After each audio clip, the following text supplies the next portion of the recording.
بسم اللہ الرحمن الرحیم۔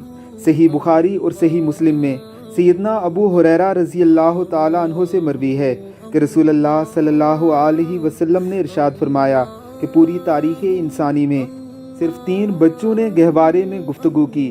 ان 3 بچوں میں سے ایک تو حضرت عیسیٰ علیہ الصلوۃ والسلام ہیں، دوسرے حضرت یوسف علیہ الصلوۃ والسلام کے حق میں گواہی دینے والا بچہ ہے کہ تیسرا جریج کی گواہی دینے والا بچہ ہے۔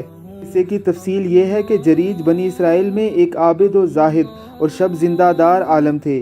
انہیں عبادت کے لیے آبادی سے باہر ایک جھونپڑی نما گرجا گھر بنا لیا تھا۔ ایک دن وہ عبادت میں مشغول تھے۔ ان کی والدہ ایک لمبی مسافت طے کر کے ان سے ملنے آئی۔ آواز دی، اے جریج۔ جریج نے اپنے دل میں کہا، یا الہی میری ماں پکار رہی ہے، میں اس وقت نماز میں مشغول ہوں، ماں کو جواب دوں یا نماز میں مشغول رہوں؟ بہرحال وہ اپنی ثوابدید کے مطابق نماز پڑھتے رہے اور ماں کو پکار کا جواب نہیں دیا۔ ماں واپس چلی گئی۔ دوسرے دن وہ پھر آئی۔ اس وقت بھی جریج نماز پڑھ رہے تھے۔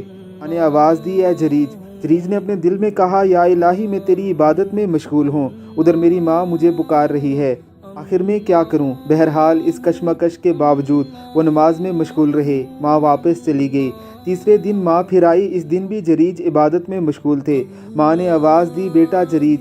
جریج نے پھر دل ہی دل میں کہا، اے میرے پروردگار، میری ماں اور میری نماز۔ وہ چپ چاپ حسب معمول نماز ہی پڑھتے رہے۔ ماں کی صدا کا جواب نہیں دیا۔ ماں کے منہ سے بددعا نکل گئی، خدایا اسے اس وقت تک موت نہ آئے جب تک یہ بدکار عورتوں کے منہ نہ دیکھ لے۔ جریج کی ماں بددعا کر کے واپس چلی گئی۔ اسرائیل میں جریج کے بارے میں چہمگوئیاں ہونے لگی۔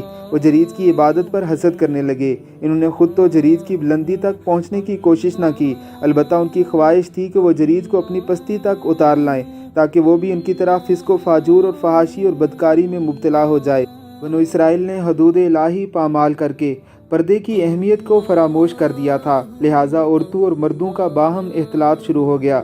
مردوں کی مجلسوں میں عورتیں بناؤ سنگار کر کے شریک ہونے لگی، مرد بھی عورتوں سے لطف اندوز ہونے لگے۔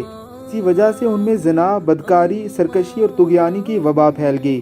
جریج کی ماں کی بددعا کے بعد بنی اسرائیل ان کی پاکیزہ زندگی کو داغدار کرنے کی منصوبہ سازی کرنے لگے۔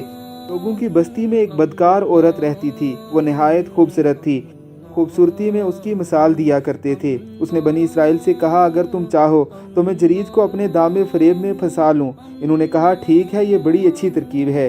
فاحشہ نے خوب بناؤ سنگار کیا، جریج کی خدمت میں پہنچی اور ان پر ڈورے ڈالنے لگی، لیکن انہوں نے اس کی طرف آنکھ اٹھا کر دیکھنا بھی گوارا نہیں کیا۔ اب فاحشہ نے ایک اور چال چلی۔ وہ ایک چرواہے کے پاس گئی جو جریج کی جھونپڑی کے پاس رہتا تھا۔ اس چرواہے نے اس فاحشہ کے ساتھ بدکاری کی تو وہ حاملہ ہو گئی۔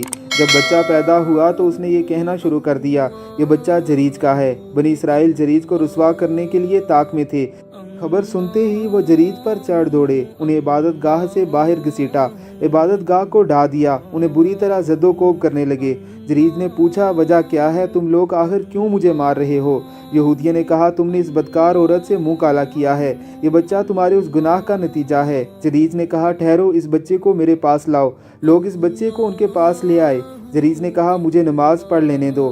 وہ نماز پڑھ کر بچے کے پاس آئے اور اس کے پیٹ دبا کر پوچھنے لگے، بتایا بچے، تیرا باپ کون ہے؟ اللہ کی قدرت سے وہ شیر خور بچہ بول اٹھا کہ اس کا باپ فلاں چرواہا ہے۔ بچے کی گفتگو سنتے ہی لوگ سخت نادم اور پریشان ہوئے، جریج کو بوسے دینے لگے۔ لوگوں نے کہا، ہم آپ کی عبادت گاہ سونے کی بنوا دیں گے۔ جریج نے کہا، نہیں، بلکہ مٹی سے ویسی ہی بنا دو جیسی یہ پہلے تھی۔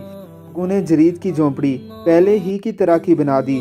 اس واقعے سے معلوم ہوا کہ نیک عبادت گزار آدمی کی دعا خدائے بزرگ و بردر قبول فرماتا ہے۔ یہ بھی پتہ چلا کہ آدمی جتنا بھی عبادت گزار ہو مگر والدین کو راضی رکھنا بے حد ضروری ہے، کیونکہ ان کی بددعا اپنا اثر ضرور دکھاتی ہے۔ اللہ رب العزت کی ذات ہمیں اللہ کی اطاعت کے ساتھ ساتھ ماں باپ کی خدمت اور فرمانبرداری کرنے کی توفیق عطا فرمائے۔ آمین ثم آمین۔